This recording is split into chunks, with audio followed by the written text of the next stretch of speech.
back into Te Aka TV, weekly coming at you with Jamie Richards, Louis Watt, giving you all the updates you need for a big weekend of racing, because we are in the heart of spring as we roll through to the New Zealand summer. And there's some good racing. Jamie, welcome. You parked up in your car at Ellerslie for some trials. It's busy work, and you must be loving it. How did everything go after last weekend? Maybe not the best results, but horses happy and healthy? Yeah, horses are good. Yeah, a little bit frustrating that just having one of those runs of placings at the moment. The horses are still going well, but we're just struggling a little bit to get one over the line. But I guess the headline horse or horses last week were Melody Bell, who ran a very gallant third. She's arrived back at the farm at Te Aka Stud in great order this morning, and Need I Say More is also on his way back up and just didn't see out a mile, so he'll be kept to sort of sprinting 1,200-1,400 metre races. I think that was that would have been a question a lot of people would have had, so it just didn't quite get there, did it? But as you said to us last week, you're only a 3-year-old once, and you've got to try this sort of stuff. So over the summer, will we see him tackle some of those Group 1 sprints, do you think? Yeah, I think the plan, roughly speaking, with him is to have him ready for the Mr. Tiz here on at Ellerslie on Cracker Million night, and then probably look at the weight for age at Te Rapa 3 weeks afterwards. He's been very explosive at Te Rapa this season, and 1,400 with no weight on his back. Well, with his weight allowance as a 3-year-old, should be a nice race for him. Excellent stuff. Well, it's busy again this weekend with another Group 1. It's the 1,000 Guineas, and you've got a couple of lovely chances there that we'll get to as we move on. But it's busy, and we actually start at Awapuni this weekend. Armelina, a horse I've just been absolutely waiting to see let rip, and I'm refreshing my TAB page every 10 minutes trying to get some fixed odds. Over 1,200 metres in race 2, Danielle on the ride at 55.5. The Savabeel filly, we keep talking about her. She's smart. Do you think she's going to go all right? Yeah, I think she's ready to go close to winning. I won't say she will win the way that the team's been going, but she's certainly trialled up in a pretty good manner, and just thought that this race, or probably the track at Awapuni, was going to be as good as we'd get anywhere in the next 3 or 4 days, just with the rain that we've had up here, and the trip away will be the making of us. So she's on the way down there at the moment, and she's certainly a very progressive filly, and we're looking forward to her making her debut. And in race 4, over 1,200 as well. She's not bad. Out of barrier 2, Danielle Johnson doing the riding with 54 kilograms. What would you be expecting here, Jamie? Look, expecting her to run a nice race, but she probably wants 14 and a mile before she's ready to show her best. Ideally, we would have had a nice open 12 up in the Waikato somewhere, but there was just nothing really around for her. So we've had to send her down there. She'll improve with the run, and probably will be held by some of these others over the shorter trip. Race 6, over 1,200 again, Rico. Barrier 7 with Danielle, 56.5 kilograms. 4-year-old Grey hasn't quite hit her straps this preparation yet. First run was full of merit, got caught deep at Tauranga, and kept up a gallop. Really pleased with that. Then we went to Hastings there, runner in the big day on the slow track. Being by Reliable Man, thought that she would handle a little bit of easing in the ground. It was quite apparent that day that she doesn't. So we've been waiting for better tracks. Haven't really been able to find one. Think that Awapuni will be as good as we're going to get anywhere this weekend. And just sort of trying to work out what her best distance is, whether it is 14 or whether she's a straight out 1,200 metre horse. So we're a month between runs, back to 1,200, and I think that she'll be finding the line really strongly. She's going to be an interesting runner for us for this weekend. Okay, excellent. We'll be watching that closely then. We move on to Tauranga on Saturday, Jamie, and race 2 over 1,400 metres, Soprano Supreme, Chelsea Badan, 3-year-old contributor filly on debut. Yeah, don't mind her. She's going to continue to improve after Christmas as she gets a bit older. Trials have been okay. Probably just give her a run and then tip her out, give her a bit more time to strengthen. But she's certainly got the makings of a nice 3-year-old after Christmas and into her 4-year-old season. So just sit and watch her on Saturday, I would say. Race 5 over 2,100. You're welcome. Joe gets the ride with the 4-kilogram claim down to 55. Gelding by Camelot. Placed both cracks at this distance, so maybe a sneaky chance. Yeah, he's in really good form. Massive run last time. Worked across from a wide barrier. Had to keep working. and only just sort of give it away the last little bit. So I think up to a middle distance now suits him. He's by Camelot. He has a preference for going right-handed. Joe's been in great form. He's ridden a couple of winners his last couple of rides up on speed, and that would certainly be the intention with this horse, is to push forward. He's a genuine stayer, and I think the 4 kilos off helps. He's a genuine each-way chance. Must be very handy having Joe around with that claim and riding so competently. Absolutely. He's taken a little while for the penny to drop, Joe, but he is getting there now. And Chelsea's, riding very well as well. So it's good to have a couple of, nice apprentices in the team, because we do like to give them an opportunity, because they do a lot of hard work behind the scenes. Race 6 is a couple going around over the 1200. Festivity with Vinnie Colgan on at 58. This I Am Invincible mare. She's putting together a pretty consistent resume, Jamie. Yeah, she's going well. Just not sure about the track with her, Louis. She's drawn an awkward barrier. We'll just keep an eye on what the weather does. If that track got back a couple of points into sort of dead to slow, then would be a chance of running her. Just thought that she should have finished off a little bit better than she did the other day. We just made a couple little gear adjustments there. We'll try and ride her off the speed a little bit. Just get her breathing and get her to finish off. And Quattro Katie in there as well from 1. She wasn't too bad at Wellington the other day. She'll improve a lot with that run. She seems to be better when she's ridden for a little bit of cover, so that'll certainly be the instructions to Chelsea to get her breathing in behind them and give her a chance to finish off. The slow track conditions have been no worries for her. But I think that's a pretty competitive field. That's a good race. It is a good race. It is a good race. There's some nice chances in there, so we'll watch that one closely. With Festivity out of 12, Quattro Katie 1, Vinny and Chelsea doing the riding. Okay, Riccarton, another Group 1 day down here. We will be on track. I believe you'll be down there, Jamie, and I'll be pesting around trying to make a scene, so we'll have to catch up, say g'day, or you might be trying to avoid me like you do most weekends. Race 4, over 1,400 metres. Equinox, Danielle Johnson, 54 kilograms. This 4-year-old gelding.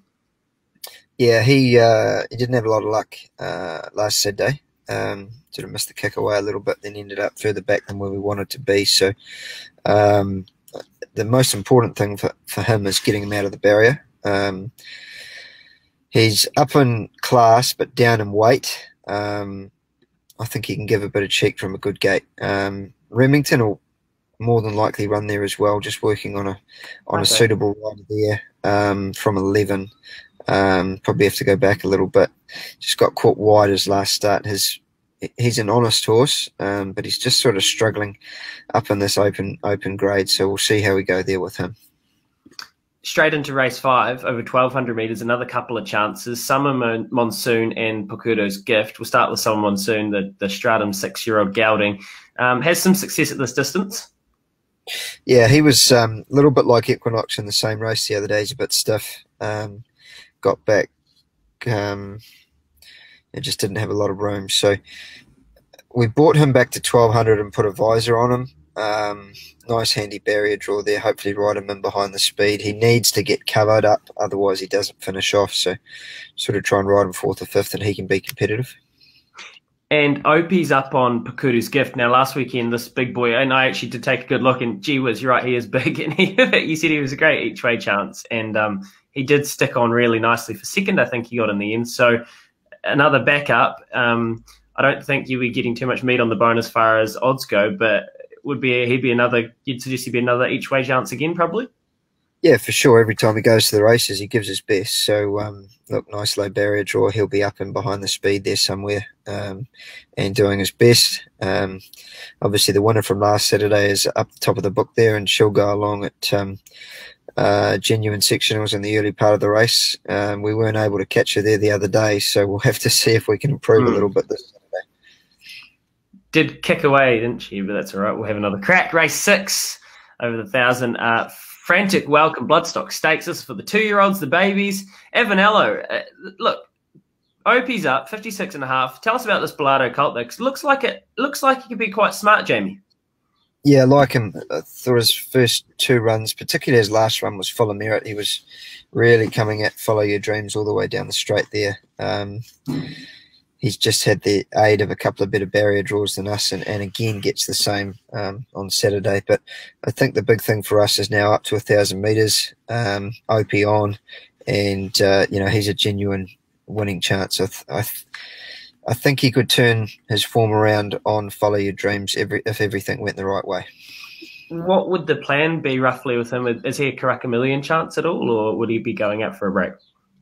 He'll come home and have a little freshen, but he will be aimed towards the Karaka Million. We've used these races before with the likes of Alcazar and Avantage to get them ready for the Karaka Million, so it can be done. Yeah, okay, interesting. We'll watch that with interest then. Race 7, 2500 back to Master. Danielle Johnson from barrier 14. Slightly niggly draw, but an each-way chance again, maybe? Yeah, he's going well. I thought he was really impressive at Awapuni, and we brought him down with the intention of running him in the New Zealand Cup. And we just thought after watching the Metropolitan last week that was probably going to be a bridge too far, especially with the weight that we were going to be allocated and how well Robusto got in, winning the Metropolitan penalty-free. So we went the soft option. Unfortunately, we're drawing a bit of a sticky barrier, but he'll sort of lob midfield, hopefully somewhere with a bit of cover. And if he can run up to how he did at Awapuni at his last start, he's certainly going to be a good each-way chance. Excellent. Okay, then we roll straight into the big one. The Group 1, 1600 metre over the mile. Barneswood Farm, 48th 1,000 New Zealand guineas. It's a tough race. Man, it's a tough race. There's some real nice fillies lining up. It's going to be a great one to watch. Let's start with Cornflower Blue. Danielle Johnson out of barrier 1. Savabeel filly, and she's talented. We know that. How's she come up, and where would your confidence levels be with her? She's in really good shape. Pleased with her. I just would have liked to have seen probably a little bit moisture remain in the track for Saturday. It's probably not, that if she had raced yesterday on that soft track there, she would have been she would have been ideally placed because she does like a little bit of moisture. But hopefully, if they don't get that sort of wind that they can get there at Riccarton and the track doesn't dry out too much, she's got to be a really good chance. She hasn't raced for a month. Don't think that's any concern. We've kept the work up to her. And she would be, one of our better chances. She's drawn to get a soft run, and I think she'll be there when the whips are cracking. Oh, excellent. Now, kind of the opposite end of the gates, Karma Lass out of barrier 12 with Opie up. Daughter of Darcy Brahma was super storming home in the Soliloquy, wasn't she? Really, really shows she's a proper horse and won quite smartly, I think, on debut up at Avondale. What's your feeling with Karma Lass? A little bit shorter than Cornflower Blue. Yeah, she's going really well. Her work up here Saturday, Tuesday was great. She's loaded on the plane this morning, or she's headed up to the airport this morning. And she's in good shape. Just tricky from the barrier. I think we've got to be a little bit conservative with a filly that we're not quite sure if she's going to run out a strong mile. So we'll just probably take our time a little bit. There's genuine tempo there from outside us with De La Terre, who will go forward. So hopefully it is a sort of a true run, Guineas, and we'll probably just ride her a little bit conservative and ride her for one last crack at them. And Fashion Shoot from the middle in between them. Barrier 5, Chris Johnson, another Savabeel filly, Jamie. Yeah, she's been going really well. First up at Taupo was great. One next at Tarapa. Had no luck at Matamata with the claim, and then got too far out of her ground last start. So she's going better than her price will be. She worked well there last Saturday, having an exhibition gallop with Matchmaker with some visor blinkers on, drawn to get a soft run. As genuine each way value, she's not the worst in that race. Okay, there you go. All right, now one last race at Riccarton, and then we'll speed through Waverley on Sunday. So Altia Lad with Rowan on and Marcus Aurelius with Opie. How do you see this over the mile, Jamie? Altia Lad's drawn an awful gate. 20. Makes it very hard for him. So he's going to need a lot of luck. We'll just discuss whether he runs in the next couple of days or not. And Marcus Aurelius wasn't Chelsea's best bit of work there, getting out to a pretty big lead his first run up to 1800. So we'll ride him a little bit more conservatively this coming week. And he's got to be a genuine each-way chance. Excellent. There we go. We hope that Saturday can be an absolute ripper down at Riccarton and at Tauranga. But Waverley on Sunday to round us off. Race 2 over 1400, Shadow Warrior. Yeah, don't mind him. We've been waiting for better ground. You can follow him each way. Race 3, 1400, Illusion of Paris, Danielle Johnson from barrier 12. Illusion of Paris is drawn 7 there, Louis, hasn't she? Oh, yeah, maybe, probably. Look, you're the boss. We You're wouldn't be going down there to run from 12. So from 7, nice each way chance. Her trials have been okay. She's a staying filly. We don't mind her. Follow your money there. Gee whiz, I wouldn't want to be one of your apprentices. I feel guilty now. I can't imagine what you say. How Chelsea, probably not some of your best work. She's probably looking over a shot. Anyway, Boutonniere, race 4, an explosion, race 4. Boutonniere is going well. He trialled up quite nicely at Tapo. He'll go forward from there. Danielle on explosion. She was okay at Matamata on a wet track. Needed to get a run into her. Can improve quickly from a bit of a sticky gate. We'll just have to see how she jumps. But those two, most of these horses are sneaking down to Waverley on Sunday to hopefully find a bit of form and some easier company.